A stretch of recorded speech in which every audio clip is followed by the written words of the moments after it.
Capítulo 1 del libro de Susan Powell, Atrévete a ser tu maestro, en homenaje a esta gran alma. Despertar. ¿Qué significa despertar? Es tan solo salir de la ignorancia, o al menos entender la vida desde una perspectiva diferente, más elevada y más amplia. Desde que nací sentí algo distinto. Iba al colegio, observaba a mis compañeras de clase, miraba a mis profesores y siempre pensaba, ¿no se dan cuenta de que existe algo diferente? ¿No saben que algunas personas son especiales? Recuerdo ir al colegio con 6 o 7 años y llorar en silencio, a escondidas, porque sentía profundamente que no encajaba en este lugar. Me pesaba la sensación de soledad mientras escuchaba las lecciones de la profesora como si fuese a larga distancia. Abstraída en una nube, flotando, estando pero sin estar. A menudo recordaba la cara de mi padre cuando me dejaba en la puerta del colegio y sentía cuánto le amaba. Así fui creciendo, pasando los cursos como una alumna brillante. Por suerte lograba buenas notas en todas las asignaturas. Tenía mis amigas y solo intentaba ser una niña normal, procurando pasar desapercibida. Quería ser una más. En casa yo era la hermana mayor, por lo que recaía en mí toda la responsabilidad, como si fuera una segunda madre para mis hermanos. Siempre con esa sensación de sentirme diferente, como si no perteneciera realmente a esta familia, como si únicamente estuviera representando un papel. Por dentro sentía muchas ganas de salir de ahí, de volar, de sentirme viva y experimentar la vida. Deseaba brillar siendo yo misma. Recuerdo que mi padre solía decirme, hagas lo que hagas, nunca seas profesora.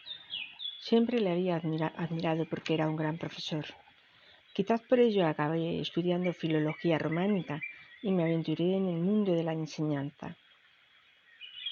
De hecho, los primeros 9 años que pasé en España ejercí como profesora. Pero juré no ser en un futuro el estereotipo de docente que había conocido hasta entonces. Deseaba ser diferente. Quería dejar huella en mis alumnos y que me recordasen como una buena profesora que aportaba algo más que conocimientos. Ellos, de hecho, fueron mis primeros maestros. Hablaba como ellos, reía como ellos, me vestía como ellos. Escuchaba sus frustraciones, sus penas y sus alegrías como una más. Realizábamos actividades que disfrutábamos todos juntos.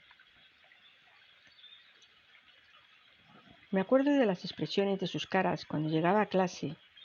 Me encantaba encontrar gestos de entusiasmo y curiosidad, de esperanza y de gozo por lo que aprenderían en esta nueva jornada. Creo que conseguí llegar a sus corazones. En aquellas clases emanaban lecciones del alma aprendidas, enseñanzas que deseaba comunicar para hacerlos felices. Me enseñaba a escucharse a sí mismo para que cada uno pudiera descubrir su propio don, su talento, independientemente de la opinión social o familiar. Primero tenían que ser felices y expresarse libremente. Pasados estos primeros años, dejé el colegio para entrar en el mundo de la nutrición. Tenía un nuevo público para conquistar: naturópatas, médicos, propietarios de herbolarios. Introducirme en este nuevo campo me dio la opción de expandir mis propios conocimientos, viajar por muchos países y codearme con grandes profesionales del campo de la nutrición y de la investigación ortomolecular. Todo aquello me apasionaba. No paraba de leer, de buscar, de experimentar. Durante este proceso comencé a ser maestra de mi propio cuerpo. Tras sufrir una transformación en mi salud física y mental, superé varios problemas digestivos, muchas alergias y un cáncer. Esa experiencia me impulsó a ofrecer mi propia vivencia para ayudar a que otras personas recuperasen su salud. A la par, aprendí de las experiencias de los demás. Gracias a la nueva enseñanza, aprendí a escuchar a mi cuerpo, a encontrar mi propio equilibrio con respecto a mi sistema nervioso, a mi sistema inmunitario y a mi aparato digestivo. Logré con mucho éxito la armonía desde una nueva maestría. Sin embargo, no fue suficiente. Necesitaba algo más.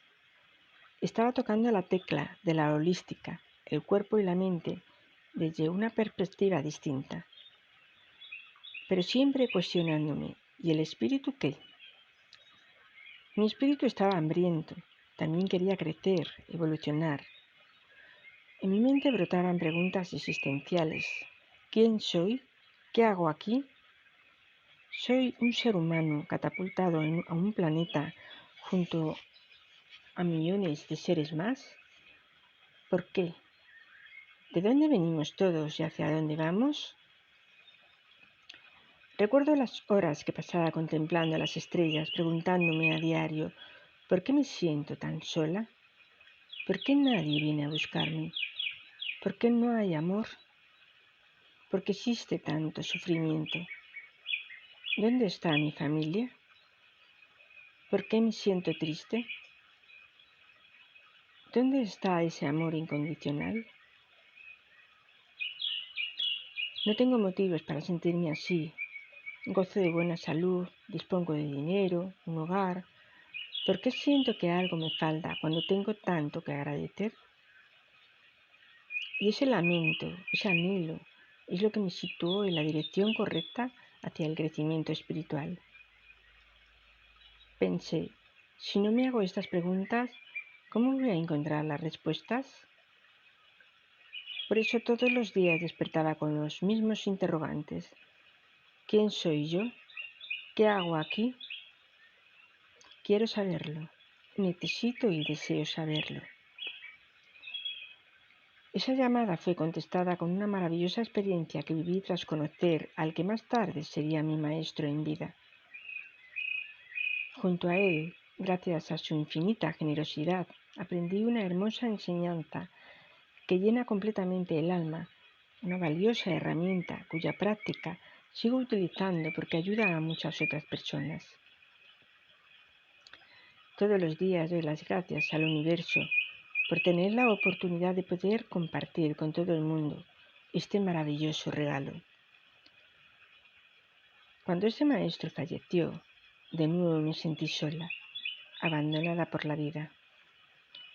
Reiteradamente me venían pensamientos del tipo: ¿quién va ahora a comprenderme cuando realmente era él quien me comprendía casi más que yo misma? Y siempre recordaba cuando él me decía que no era mi maestro, aunque me permitiese que lo llamara así. Me hizo comprender, con su paciencia infinita, que yo era mi propia maestra, que cada uno debía tomar las riendas de su vida para ejercer la automaestría. Él solo era un guía. Recuerdo lo bien que me sentía ante su presencia, cuánta satisfacción recorría mi ser al escuchar sus palabras, su sabiduría, hasta que llegó el momento en el que comprendí que no necesitaba su presencia física para sentir lo mismo.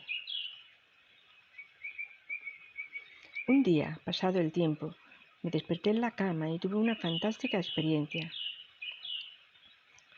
Estaba en un túnel y de repente choqué contra una gran luz que entró por mi frente y me fusioné con ella. Era como si yo misma fuese esa luz, con un tremendo gozo en el alma, una con el todo, una inmensa alegría, un éxtasis, sí, un éxtasis cósmico. En ese momento desperté. Entendí todo lo que no había entendido en mi vida.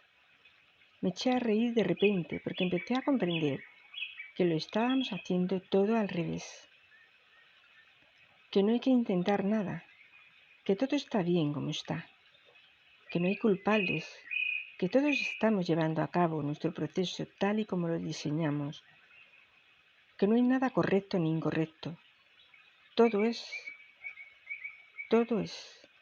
Y pensé, wow. Y cuando mi mente intentó interpretar esta experiencia del todo, se esfumó, como si en tan solo un pequeño instante se hubiera abierto y cerrado el objetivo de una cámara fotográfica. Carecía de importancia el hecho de no recordar lo que había experimentado. Ese bombardeo de información hizo que despertara de un letargo.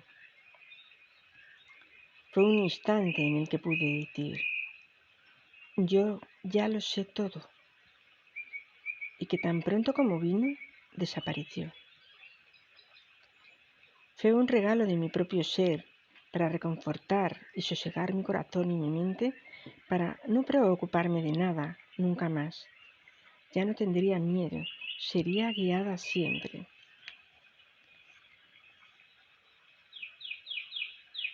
Solo tenía que vivir intensamente el presente, dejándome llevar por el corazón. No obstante, más tarde me invadió una duda. ¿Cómo puedo transmitir esto a mis compañeros de la enseñanza? ¿Cómo puedo hacerles comprender que lo que realmente nos quiere enseñar nuestro maestro no es una serie de reglas y normas en la práctica de imposición de manos, de meditación, respiración consciente, sino que desea enseñarnos a ser nosotros mismos? Lo que había experimentado en este momento era una visión de mi ser, sin ego, sin mente ni personalidad. Se había desnudado mi alma, revelado mi esencia. Eso era lo verdaderamente importante. Mientras recordaba estas palabras, mente abierto, corazón abierto y manos abiertas. Simplemente nos han dado herramientas para calmar el cuerpo físico del dolor, para calmar la mente, tener paz y lucidez, para poder llegar así al estado de plenitud y armonía. Comprendí realmente lo que había aprendido, pero sentí que mis compañeros se habían quedado a mitad de camino. Con la simple práctica manual, las reglas y la rigidez de una enseñanza disciplinada. Se habían olvidado de lo fundamental. Es como cuando vas a firmar un contrato. Siempre es importante leerlo detenidamente, sobre todo la letra pequeña. Al final siempre hay una letra pequeña. En la vida recibimos nuestro diploma, pero la letra pequeña viene a decir, utiliza todo esto con la mente abierta, el corazón abierto y las manos abiertas. Practica y expándete desde la experiencia, con humildad y sencillez, con amor incondicional. Ese es el gran camino. Desde el momento en que mi maestro se marchó, y con esta nueva comprensión, la pregunta que le lanzaba al universo era, si he vivido levemente la experiencia del despertar, si he podido saborear humildemente un momento de lucidez, un pequeño instante de visión, ¿cómo puedo compartirla para que otros sean capaces de vivir su propia experiencia y también puedan despertar? Cuando Jesús pedía, yo soy el camino, sígueme, no lo decía literalmente, solo quería decir, yo soy el ejemplo, imítame. Por eso insisto una y otra vez en mis conferencias, si otros han podido, tú puedes. Todos tenemos el poder de alcanzar la automaestría. Solo debemos seguir el ejemplo de aquellos que ya lo han conseguido o están en proceso de conseguirlo. Solo debemos imitar aquellas conductas y valores que funcionan, que están al servicio del bien, de una humanidad más avanzada, de un mundo mejor. Jesús dijo, vosotros haréis cosas mayores. En aquel tiempo intuía que la vida tenía algo preparado para mí. Pregunté cómo podía ayudar a los demás para que vivieran su propia experiencia sirviéndome de la mía propia. El Señor de la Montaña. Un día en el parque de la Ciudadela en Barcelona, paseaba con una amiga por la Feria de la Tierra. y mientras mi hija se pintaba la cara en un stand artesanal, apareció de la nada un señor muy peculiar de unos 60 años con aspecto de vagabundo. Vestía con ropa andrajosa, una chaqueta de cuero muy desgastada y unos tejanos con toda la pinta de llevar bastante tiempo sin lavar, y un gorrito de colores en la cabeza. Tenía una larga barba blanca y el cabello recogido con una cola de caballo. Se acercó con voz grave y muy varonil y me dijo: «Señora, llevo años escuchándola y buscándola, y con lo poco que me gusta venir aquí al cemento, a la ciudad, he emprendido este viaje para encontrarlas a usted y a su hija. Por cierto, ¿dónde está su hija?». No sé qué cara puse en ese momento, pero pensé que ese señor me confundía con alguien y estaba completamente equivocado. Pero en ese momento apareció mi hija, y él abrió los brazos para recibirla, como si la conociera de toda la vida. Me pidió ayuda para un trabajo que quería hacer al día siguiente en el Parque Güell. Solicitó mi presencia para las 12 del mediodía. Mi mente comenzó a enjuiciar y pensé: ¿a dónde voy yo con este señor, con este aspecto que tiene, a hacer un trabajo? Mi mente actuó en modo bloqueo, reaccionando negativamente a la propuesta, y le dije: «Déjame que lo medite esta noche». Y él me respondió: «Ya lo sé, señora. Ya me han dicho que la llaman Doña Confirmaciones. Usted medite todo lo que necesite, pero mañana nos vemos a las 12».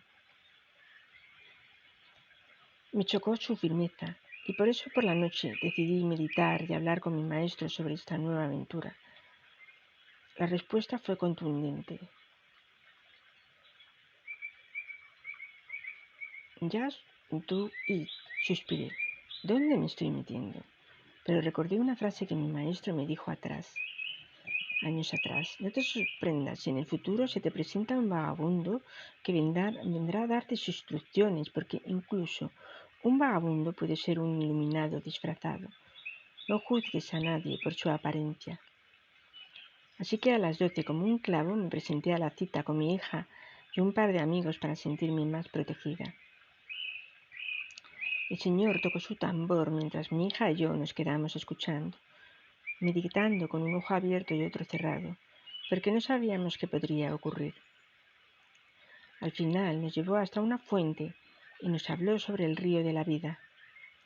Sacó un cristal, lo metió en el agua e hizo un ritual que no logramos entender. Intentó en todo momento tener una actitud receptiva, aceptando al menos esta nueva experiencia como una aventura más para aprender. He de confesar que me impresionó. Más tarde tuvimos una larga conversación.